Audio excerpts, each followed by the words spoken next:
그래서 지금 그 요구사항 명세할 때 제가 표기법에 대한 부분들, 그 다음에 이제 안전요구사항으로서 식별하고 명세할 때 포함돼야 되는 기능들에 대한 부분들을 잠깐 설명을 했고요. 자, 다음은 이제 아키텍처 설계할 때 이제 고려해야 될 부분을 설명을 좀 하도록 하겠습니다. 자, 요구사항이 정의가 되면은 그 요구사항 기반으로 해서 소프트웨어 아키텍처를 설계를 하게 되죠. 자, 그런데 이제 소프트웨어 아키텍처 설계를 할 때도 아까 요구사항 명세할 때 그 A실, 그러니까 이제 안전무결성 등급에 따라서 적용해야 될 노테이션을 제시를 했듯이, 요구를 했듯이, 아키텍처 디자인, 설계를 할 때도 이 노테이션에 대한 부분들을 이 안전표준에서는 요구를 하고 있습니다. 그래서 마찬가지로 이것도 인포멀 로테이션, 세미 포멀 로테이션, 또 포멀 로테이션 이렇게 정의하고 있습니다.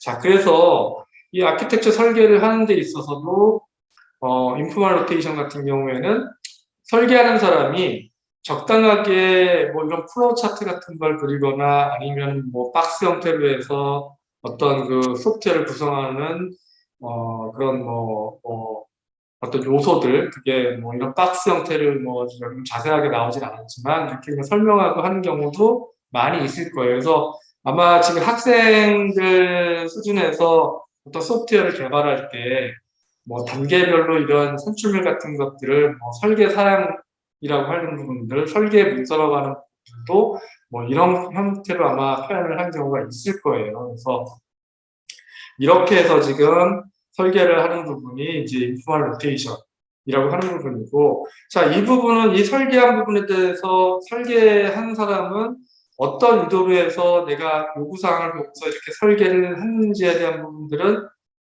자기 자신은 알지만 이거를 다른 사람이 이해하는 데 있어서는 여러 가지 제한이 있을 수 있겠죠. 그래서 이 세마이포멀, 그래서 이제 안전 등급이 B 이상 같은 경우에는 강력하게 이런 부분을 적용해야 되는 부분인데, 이 세마이포멀 로테이션 같은 경우, 아까 이제 대표적으로 이제 UML이라고 제가 이제 얘기했는데, UML 같은 경우에는 이런 설계를 표현하는 부분들이 여러 관점에 있어서의 다이어그램들을 제시하고 있잖아요. 예를 들어서 뭐 클래스 다이어그램이라든가 또는 뭐 오브젝트 다이어그램, 시퀀스 다이어그램, 또는 뭐 그 스테이트 머신 차트 다이어그램이라든가 이제 이런 그래픽컬하게 표현하는 표준 노테이션들이 있고, UML이라는 것들이 하나의 그 대표적인 사례로 인해서 예를 들어서 누구든 설계자가 이런 UML에 따른 신텍스를 기반으로 해서 이 아키텍처를 설계를 하게 되면, 그 디자인을 하게 되면 이 내용을 다른 사람이 보더라도 동일한 의미로 이해를 할 수가 있게 되는 거죠. 그 신텍스를 때문에. 그렇지만 이제 아까 UML이라고 하는 부분들이 제가 이제 정형, 세마이라고 한 부분이 완벽하게 포멀하지 않다라고 아까 이제 의미적으로 약간 그런 부분을 해석하는 게 좀 달라질 수 있는 부분이 있다라고 이제 말씀드렸잖아요. 그래서 이제 UML에서도 그런 어떤 확장성이라든가 이런 것들을 제한하는 부분들이 뭐 스트레이트아웃 같은 걸로 유저가 그런 것들 정의해서 하는 경우도 있잖아요. 이런 경우 같은 경우에는 온전하게 완벽하게 그런 것들이 신텍스와 시멘틱 같은 것들을 감안해 갖고 완벽하게 그런 것들을 이해할 수 있는 수준으로 기술이 안 되다 보니까 세마이라고 표현을 한 건데, 그래서 이제 B레벨에서는 이제 그렇게 표현을 하고 있는 거고, 포말 같은 경우에는 이것도 마찬가지로 수학적인 표현을 통해서 요구사항 명세와 설계를 하게 되는 거고, 이런 부분들이 다른 사람이, 나중에 이제 설계한 사람이 아니라 동일한 다른 설계자나 아니면 실제 구현하는 사람이 봤을 때 어떤 이런 것들을 다른 쪽으로 해석할 여지가 없도록 하는 게 이제 포멀 로테이션이라고 말씀드렸었잖아요. 그래서 ADL 같은 걸 이제 표현하는 것들. 그런데 이렇게 갈수록 비용이 훨씬 비싸겠죠. 들어가는 설계하는 데 있어서. 예를 들어서 UML만 하더라도 UML을 익혀야 되잖아요. 이해할 수 있도록. 또 UML을 사용할 수 있는 뭐 그런 도구들, 툴, 케이스 도구 같은 것들도 사용을 할 줄 알아야 되고, 자, 그래서 이제 결국에는 이제 비용적인 부분들. 그래서 안전등급이 높을수록 결국에는 제품을 개발하는 데 있어서의 비용이 드는 부분도 고려를 해야 된다라는 걸 말씀드릴 수 있을 것 같아요. 그래서 이제 아키텍처에 대한 부분들, 협의 요건에 대한 부분들도 이렇게 안전 무결성 등급에 따라서 제시를 하고 있습니다. 자, 그 다음에 이제 아키텍처 설계 요건에 대한 부분들도 제시를 하고 있는데, 이 안전표준에서는 기본적으로는 아키텍처를 이런 대칭 구조, 대칭에 대한 구조, 그 다음에 아키텍처에 대한 그 스타틱한 정적인 부분, 그 다음에 동적인 부분에 대한 것들을 아키텍처를 기술을 할 때, 설계를 할 때 포함해서 기술을 해야 된다라고 제안을 하고 있어요. 그래서 이런 정적인 부분에 대한 것들은 소프트웨어를 구성하고 있는 요소들, 그러니까 소프트웨어를 구성하는 컴포넌트 또는 이제 모듈 같은 것들이 식별이 되고요. 또 그 모듈은 또 세부적으로 구현해야 될 유닛 레벨까지 식별이 되어져야 합니다. 그리고 그 실제로 이제 그 유닛들 간에 어떤 인터랙션이 있는지, 어떤 그 인터페이스가 있는지에 대해서도 실제 이 아키텍처 설계를 정적인 설계를 통해서 기술이 되어져야 해요. 그래서 이 부분, 그리고 그 다음에 이제 동적인 부분들은 실제로 이제 식별된 컴포넌트나 모듈들 간에 그 시간의 흐름에 따른 어떤 그 인터랙션이 있는지, 메시지 흐름이 있는지에 대한 부분들이 동적인 형태로, 동적인 어떤 부분에 대한 것들을 설계 형태로 이제 기술을 하셔야 돼요.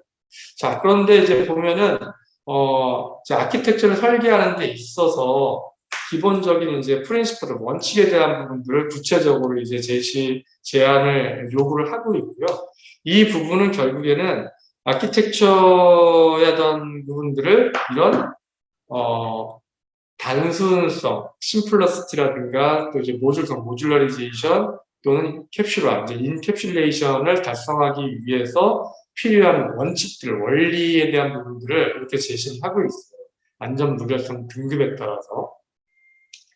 그래서 결국에는 이런 것들을 설계를 할 때, 아키텍처를 설계를 할 때 적용하게 되면은 이런 단순성과 모듈성과 캡슐화에 대한 부분들을 달성할 수 있다는 거죠. 그렇게 되면은 이렇게 지금 이런 원칙들을 적용해서 설계를 하는 아키텍처에 대한 아키텍처는 상당히 강건한 아키텍처를 설계를 할 수가 있게 되는 거고, 그 견고한 아키텍처는 결국에는 소프트웨어 안전 설계를 확보할 수 있는 기반이 될 수 있다는 거죠.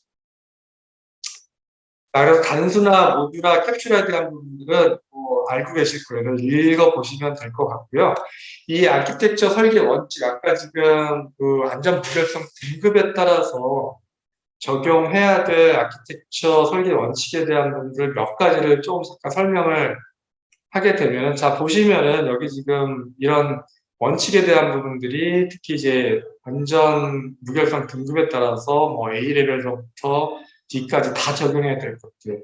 특히 요 지금 A, B, 그다음에 F 같은 경우에는 이제 되게 중요한 부분으로 얘기를 하고 있고, 반드시 이제 뭐 highly recommendation 하는 이제 원칙 중에 하나인데, 뭐 그 외에도 나머지도 되게 중요해요. 다 적용해야 되는 원칙들인데, 뭐 예를 들어서 그 hierarchical structure of software component, 그리고 이제 이 부분은 코이전과 이제 커플링에 대한 부분도 아까 이제 모델링 가이드라는 설명할 때도 잠깐 나왔지만, 그 아키텍처를 구성하고 있는 소프트웨어 컴포넌트 같은 경우에는 일단 굉장히 코이전이 높게, 응집력이 높게 설계가 되어져야 한다는 거죠. 그 다음에 이 커플링에 대한 부분들은 각 컴포넌트 사이에 굉장히 결합도가 낮을수록 이런 복잡도라든가 결국에 이런 것들이 낮춰지기 때문에 이런 것들을 감안해서 설계를 해야 된다고. 그래서 이 복잡도에 대한 부분들은 나중에 뭐 그런 그 검증을 통해서 이 복잡도의 수준 같은 것들을 뭐 공학적인 어떤 그런 여러 가지 이제 측정할 수 있는 그런 매트릭을 갖고 이제 측정을 할 수가 있는데, 이제 그런 부분들이 결국에는 아키텍처 설계할 때 다 감안을 해서 고려를 해서 설계를 해야 된다는 거예요. 특히나 그런 계층적으로 지금 컴포넌트에 대한 계층 구조를 만드는 분들도 굉장히 중요한 게, 저희 보통 이제 뭐 웹 서비스 같은 거, 웹 어플리케이션을 개발을 할 때도 보면은 그런 실제로 이제 그 서비스하고 그다음에 서비스가 내부적으로 동작하는 서버 사이드 쪽에서 동작하는 부분에 대해서 그런 웹 어플리케이션 프레임워크, 스프링 같은 이제 이런 걸 기반으로 하게 되잖아요. 거기도 이제 계층적 구조로 내부적으로 구성이 됐는데 이런 계층적 구조로 구성이 되어져야지만 나중에 이제 뭐 메인터넌스 확장성 이런 부분들 고려해서 각각의 이제 컴포넌트들 간에 이 구성 요소들 간에 이런 복잡도라든가 이런 것을 관리할 수 있는 어떤 기본적인 기반이 된다라는 거죠. 특히나 이제 전장 시스템 같은 자동차 쪽 이런 리얼타임 시스템 같은 경우에는 하드웨어적인 어떤 디펜던시가 많이 있다 보니까 이런 부분들도 이런 어플리케이션 레벨하고는 이게 구조적으로 분리가 돼서 설계되어져야지 이런 이 실제 이제 하드웨어 쪽이랑 연결이 되는 부분들이 변경이라든가 어떤 문제가 생겼을 때 어플리케이션의 쪽에 서비스 쪽의 부분을 수정이라든가 변경을 최소화하면서 이제 가져갈 수 있는 어떤 이점도 있기 때문에 이런 계층적 구조에 대한 설계에 대한 부분들을 기본적으로 지켜줘야 돼요. 어떻게 설계할 때 기본적으로 지켜져야 할 그런 사항이라고 할 수가 있습니다.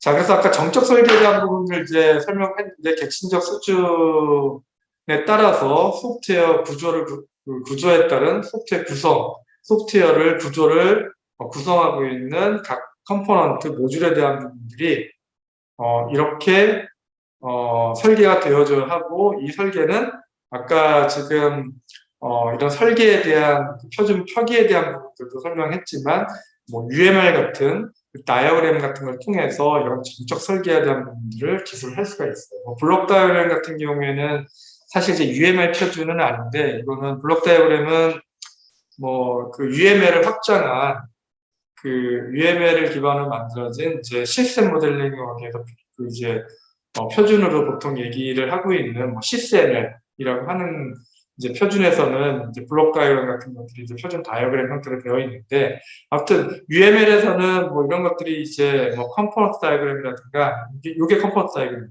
이거는 이제 뭐 UML 같은 데서는 클래스 다이어그램 형태로 이제 표현을 할 수가 있는데 아무튼 이런 그 정적 설계에 대한 그러니까 소프트웨어를 구성하고 있는 구조에 대한 부분들을 정적인 형태로 해서 블록이라든가 컴포넌트라든가 패키지 형태로 패키지 다이어그램도 사실은 패키지 다이어그램은 UML에서도 사용하고 그다음에 CSML에서 사용하는데 어쨌든 이런 형태로 해서 그 소프트웨어 시스템의 정적인 그러니까 구조 자체를 볼 수 있는 이런 것들이 설계에서 이제 포함되어져야 하고요.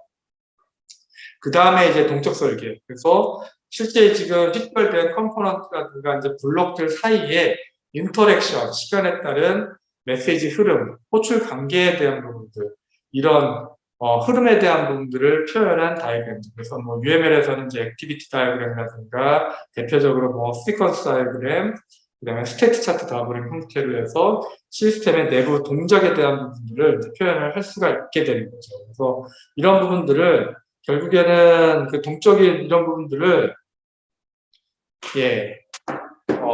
이렇게 이런 UML 다이어그램을 통해서 이제 표현을 할 수가 있습니다.